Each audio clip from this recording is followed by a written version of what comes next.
Hello guys, Ronnie C. coming back at you again. Are you having fun yet? I am. Hey, we're going to talk about something called level of expectation versus level of reality. And this ties into something I call moments of truth. Anytime your customer interacts with your company, with your switchboard, with you, with any of the workers on your staff, those are called moments of truth. Every customer has a set of expectations. When they call your office, they have an expectation. What's the expectation when they call? That they're going to be greeted with a pleasant opening. They're going to know who they called by the way the phone is answered. Do you know, and I would ask you to do this on occasion, call your competitors and see if you can identify who they are by the way they answer the phone. That is a critical moment of truth. So make sure that your office is answering the phone with a clear, crisp voice, and it says, "Good morning, ABC Construction, how may I assist?" Whatever it may be, but make sure they know who they're calling. Critical moment of truth. Customers are going to have these levels of expectation all along the way. So along that whole interaction, from that initial, including them looking at your ad or your advertisement.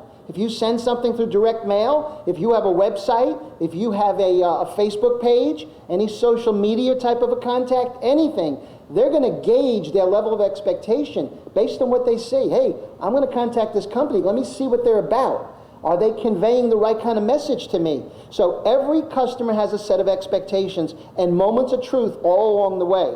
Now, the customer's expectation, in a lot of cases, if you don't have an action plan to intercept these expectations, they can have negative outcomes. You're going to see some diagrams that I'll explain, will actually illustrate to you what I'm saying. So the customer comes in, here's the customer's expectations.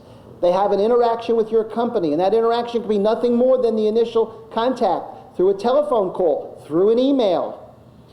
Most companies don't have an action plan inserted between expectations and the result. What happens? You have three possible outcomes. You can have a positive, you can have a negative, you can have a neutral outcome. If you don't have an action plan in place, what potentially happens is it goes right to the negative outcome.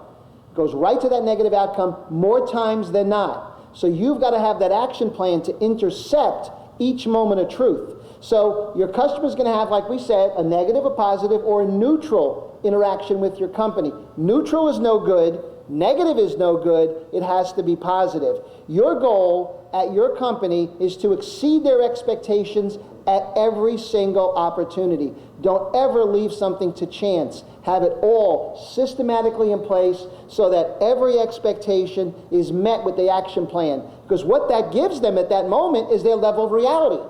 So if they come to you with a level of expectation and there's an interaction, again, with your ad, with your receptionist, with you, with your owner, with one of the workers, any of those moments of truth are interactions.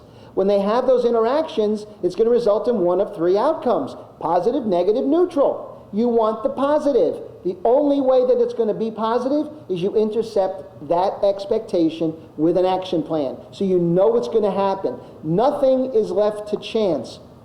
You know, the space shuttle, your selling, your procedure, the way you conduct your business shouldn't be any less spontaneous than a shuttle launch. That means it's systematic, it's process-oriented, and you predict, you dictate the outcome. When a customer basically has a negative experience with you, do you know that a negative experience with your company could take 13 positive experiences to overcome? Are they going to give you that much time? I don't think so. So what you want to make sure of is that when you have that interaction, it's perfect, it's online, it's exactly what they expect, and give them a little bit more. Tweak it up just a tiny bit, and figure out how could we really, at every touch, every moment of contact, how could we make that moment just a little bit more special? What can we do? How do we answer the phone? Can we make that a little more special? What can we do? Think about it. Most organizations don't think about it. Yet, I've been in retailers where you go to the cashier and you're going to pay for your merchandise, and on the cash register, they have a verbal prompt, something they want you to say to that customer. I've read that before. You know why? They're trying to intercept those moments of truth.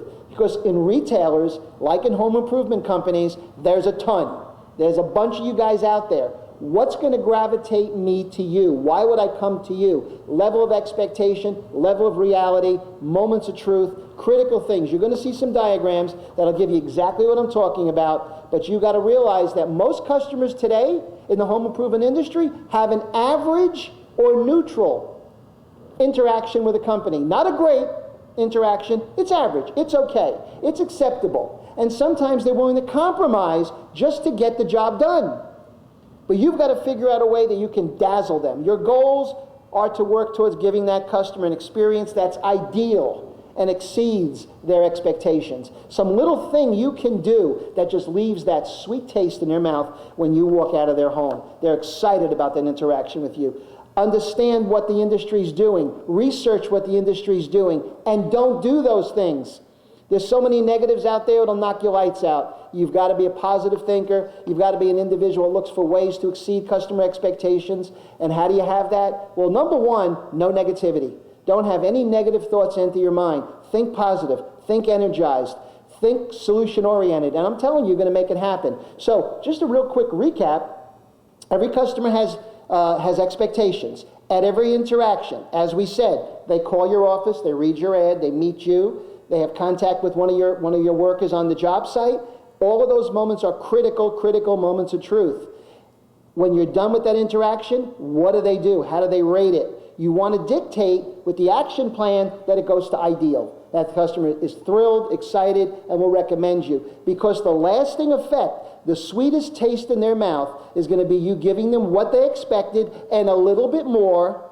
And when you leave their house and walk away from their property, they say, that's the company I want to do business with.